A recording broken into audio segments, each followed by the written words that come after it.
the possibility to ask for a clarification. MP La Cruz. A blessed afternoon, Madam Chair Lady, Rifir, Minister and his support staff, and my fellow colleagues.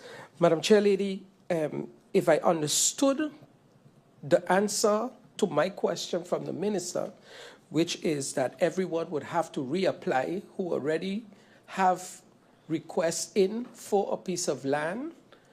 Madam Chair Lady, I think that is crazy, is a good word to use in this situation, because there are people that have been waiting for years and years and years, and it's very much unfair because when we have, for example, 10 lots available, it will then most probably be who first come, first serve on those. And if that is not the case, then I would really like to know what the case would be. But again, there's no policy. But not being able to go back and look at those people that have been waiting for 10, 15, 20 years, I think that is very unfair. So I don't know if when putting a policy together that is something that could be taken into account, especially because these persons have never received a letter back from government stating, hey, this request is not granted or cannot be granted because of A, B, C, and D at this time. Thank you, Madam Chair Lady. Thank you, MP La Cruz. Any other clarifications necessary? I see MP Lewis. MP Lewis, you have the floor.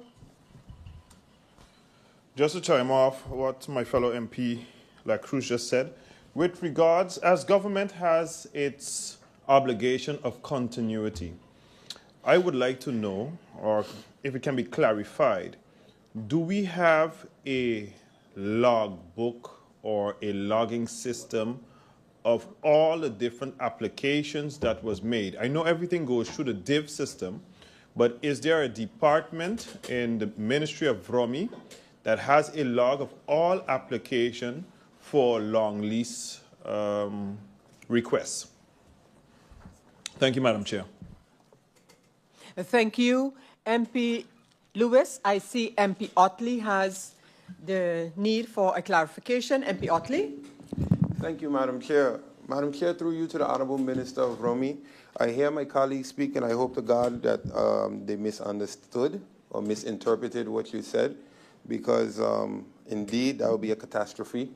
There are many, many, many persons, as you know, Madam Chair, through you, that are here, that are requesting land, that are struggling, and we have not only a land crisis, a housing crisis. So to hear that those who have taken their time, followed the process, put in for land, will no longer be considered and will have to be start over, will be a catastrophe in this country. So I hope and pray that my colleagues heard wrong or misinterpreted the information. So I look forward to clarity on that, Madam Chair. Thank you, MP Otley. Any other clarifications for the Minister? No, that does not appear to be the case. Minister, can you go into the clarifications at this time?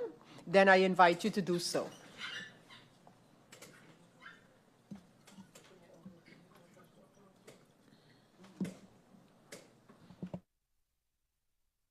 Thank you.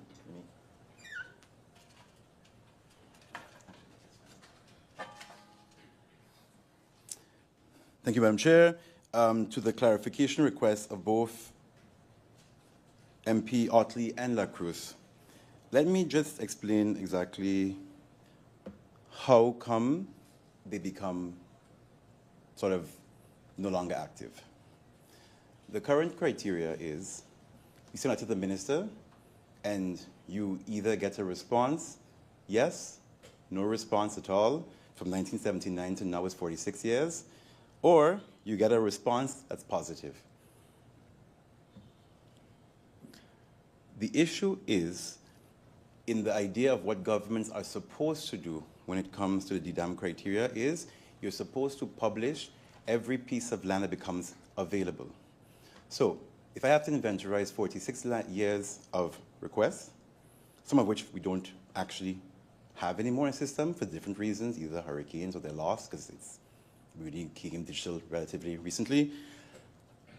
For every person whose request I want to entertain, I have to then publish, I have to find a piece of land for that person, and I have to then put it out and possibly get 10 and 15 more requests for that same exact parcel.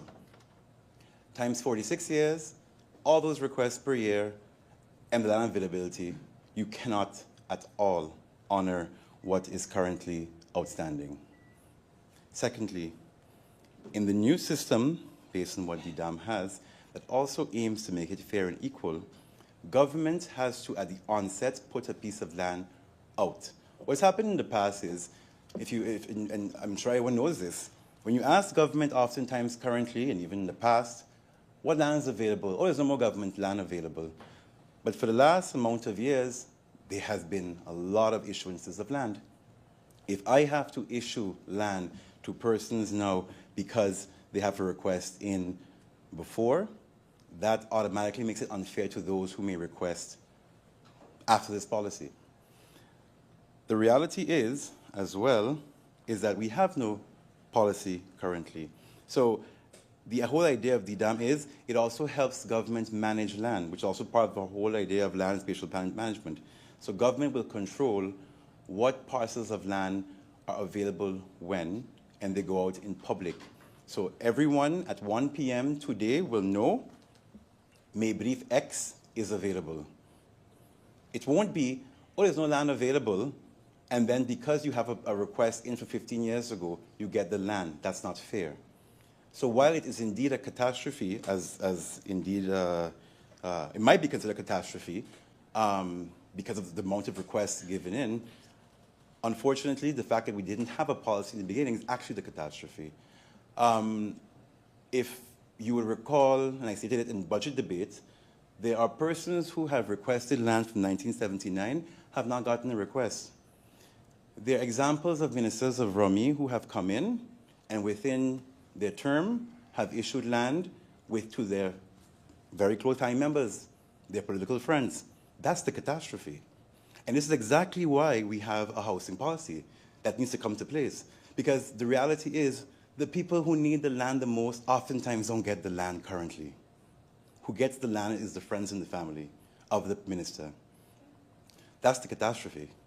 So the catastrophe will be addressed by the DDAM. And persons can reapply again, and they'll have a fair chance to get the land. Because currently what's happening is who is getting the land is not oftentimes getting it fairly. And I see interruption. Minister? Yeah. The Minister, one moment as I allow MP York to take the floor for interruptions. MP York. Thank you, Madam Chair. Madam Chair, I agree with the Minister on the fact that most of the time the people who needs to get the land don't get the land. I understood in the explanation from the Minister that they did a lengthy research. I would like to know from the Minister, dated how far back do these discrepancies go with ministers just giving away land to family members, etc., and to political affiliations? How far back does this go? Thank you, MP York. Minister Gums, you may continue. Indeed, this goes back decades. That's exactly what I stated too. It's not an isolated issue to the last 4 years or last 8 years. It's pretty much from the very beginning where whoever has, as you become minister, you get everyone's sort of backlog.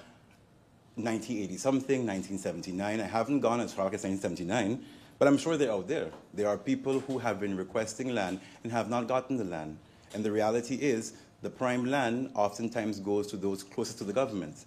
And that is a catastrophe, not the fact that somebody who really needs the land doesn't get it. And with the policy, they will get the land once the criteria is met. Minister, if you allow me, I would give the floor for interruption to MP Otley. MP Otley. Thank you, Madam Chair. Honorable Minister, thank you for your elaborate explanation. Just from my knowledge and the public knowledge, the previous minister, there was land, I guess, a whole issue that he faced where persons that had applied for land were not, and I guess were dismissed or put aside, and new persons applied due to him putting out basically an article asking for a reminder to re-register, whatever it may be. Now, this minister received major criticism for the fact that basically what it sounds like, what you are saying now, is that a process has to start over and new persons have to reapply. The then minister received major criticism for the fact that he did not continue with the persons that were there. But it sounds like the same thing. So if there's a difference, I would like to know, honestly, Minister. Through you, Madam Chair. Thank you, MP Otley. Minister, you may proceed and respond to the members if you can. Yeah, so indeed, what it boils down to is, with this particular case, and I think if it's regarding Vineyard Heights, yes, indeed. So what's important to realize is, and this is a very important thing that I've experienced now since becoming minister, people are under the impression that if they have a ministerial decree, they have a piece of land. Until a piece of land is deeded, it's not your land. And what I've experienced in the even up until last week, someone's dad received a piece of land when he was a very young child, and he's now an older man and wants to deed, he thinks he has the land, but he never actually owned this land. So the issue now in particular with this is that some people have deeds, some people don't have deeds, and you have a situation where then a new administration comes in and then issues new MBAs or deeds again. So again, it boils down to the fact of not necessarily this case, but there are cases where oftentimes they can go right, and in some cases, and more often, it does go wrong, because again, there's no clear criteria. Every administration comes in, has a new take on how they should issue land. There's even ideas of putting, maybe even in a lotto and raffling him off. That's also something that is part of what you can do. But every administration has a different take on what to do, and the issue is that every time it changes, the rationale becomes different. So with this whole policy, then you have very clear, very open, relatively unchangeable policy that basically satisfies this verdict that's been rendered by the court. Then there was one more clarification, I believe, from, yes, MP Lewis, regarding how documentation is booked in. Indeed, documentation goes via DIV. And then this basically goes to the Department of Domain Affairs. Domain Affairs then goes through the documentation as it comes in and then issues the land request. Important to realize, and I think MP Peterson alluded to it too, a lot of the work of Domain Affairs and how I think VROMI and maybe government as a whole is structured, a lot of the ways that VROMI is operated or structured tends to rely or base on the idea of a very small St. Martin. We actually getting to the point we have a number of the renewals coming up for a number of the first initial long lease issued many years ago. That backlog means that you have to manually go in and create the advices and the MBAs for me to re-sign to make them better. So indeed, there is a backlog that currently exists even to renew what is already issued. So I think to the MP's question was, how do we address this and where is the backlog coming from? The fact that we have a very manual system that relies on a very small St. Martin and a small amount of land issuances. There's hundreds, if not maybe possibly thousands of issued pieces of parcels of land to which we manually, with a staff of about 4 people, have to manage all of St. Martin Domain Affairs. Minister? Yeah. With that explanation, I would give the floor to MP La Cruz for interruption. Thank you, Madam Chair Lady. So what I understood the minister said that a piece of land has to be available first, and according to the court case, available and then published for individuals to then request that piece of land. But as far as I know, and what I've always heard was, if you go to Cadastre, you ask, hey, is there any land available? You get a document that says, hey, this piece of land is available, and you go in and you put in for it. So those requests are in on pieces of land that are available, and that's what I don't understand. MP La Cruz? Thank you, Madam Chair Lady. Thank you, MP La Cruz. Now, I was just going to remind you of the interruption possibility. And so I now give the floor to the Minister. Minister? Yeah. Thank you, Madam Chair. And again, a very good point that's raised here. There are instances as well where persons have come to the government and have also asked, for example, is there land available? And they're told there's no land.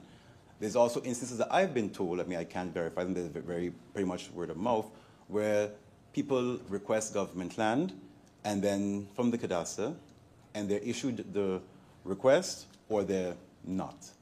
That's a different situation altogether. Or they get the cadastral extract of a piece of government land, they submit it, they don't get a reply from government.